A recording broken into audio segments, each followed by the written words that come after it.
Hi everyone, welcome back to Cycling Secrets. This week we're looking at climbing, and more specifically, climbing position on your bike. We'll look at some general advice, and then at some different riding positions, and finish with some great tips to help you get to the top. So to begin, first, change down early. It is far better to start the climb in an easier gear and change up as you establish your rhythm than start in a higher gear, exhaust yourself, and have to change down. Remember, climbing is about establishing a pace and a rhythm that will get you to the top. You do not want to be in oxygen debt, as it will be hard to come back from that. Secondly, in general, sit up and sit back. Wind or air resistance is less of an issue, so moving your weight back will give you more power and engage different muscles, primarily your glutes, the largest in your body. Thirdly, you need to establish a rhythm in your breathing. So one breath every 2 pedal strokes, for example, and adjust it as your speed alters throughout the climb. This will help both physically and mentally. So let's look at some of the different riding positions for climbing. We'll start with this one, sitting relatively upright with your hands on the tops of the bars. This is the most common climbing position. It's great for economy and endurance climbing power.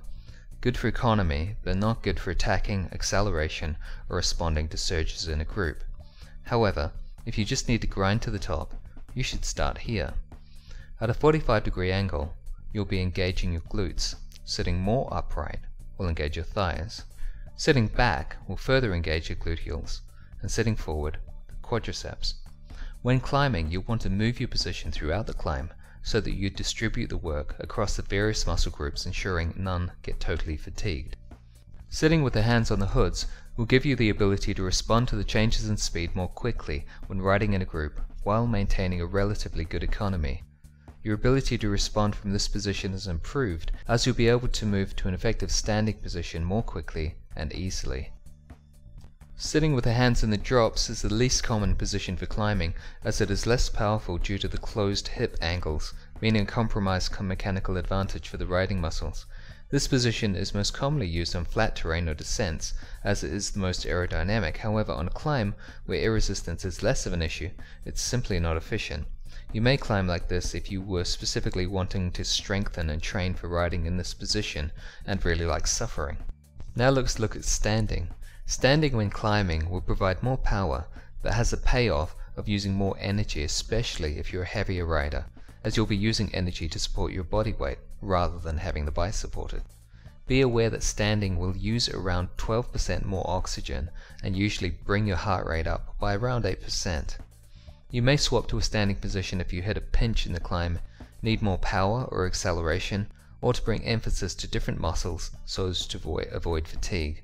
It also allows you to relieve pressure and stretch your back. When moving from sitting to standing, ensure you stand halfway through the downstroke and change up 1 or 2 gears. The greater power will allow you to use a harder gear, and then you can change down once more when you return to sitting. The most commonly used standing position is with the hands on the hoods. Standing will allow you to rock the bike beneath you while keeping your body upright by pulling up with the arm on the side that is engaged with the downstroke. You should endeavor to keep your weight back while doing this and keep your pedal strokes smooth and knees soft.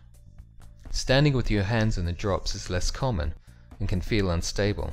However, if you practice this, you can engage different muscles due to the greater rocking it results in. Finally, standing with the hands on the tops of the bars. This is also less common due to being unstable, and many cyclists find it awkward and uncomfortable. Try it, see how it feels. Generally, due to the position of the hands, it is less easy to engage the arms to rock the bike beneath you.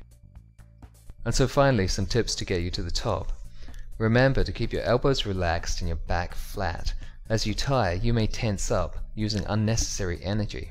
To remain loose and relaxed, drop your shoulders to stop them hunching. Wiggle your fingers to avoid the handlebar death grip, and move your jaw to avoid clenching it. These small things will in turn help to keep the rest of your body loose. Find a cadence that works for you. Higher cadence would usually be able to be maintained for longer. However, everyone has a different climbing style, as you'll find out as soon as you hit the hills. Finally, remember to climb within your ability and fitness. Trying to match someone stronger and having your head explode will mean you simply won't make it. It may well be that the guy who dusted you off in the first 500 meters is the one you leave behind in the final part of the climb because you've paced yourself properly. Know thyself is a good mantra here. And most importantly, you'll get better at climbing by going out and doing it. If there are only short climbs where you're able to train, then do hill repeats, which simply means ride the short climb over and over. Okay, see you next time, and remember, hit the thumbs up, leave a comment or question, and subscribe. Visit cyclingsecrets.com for more advice, ebooks, and DVDs. See you next time.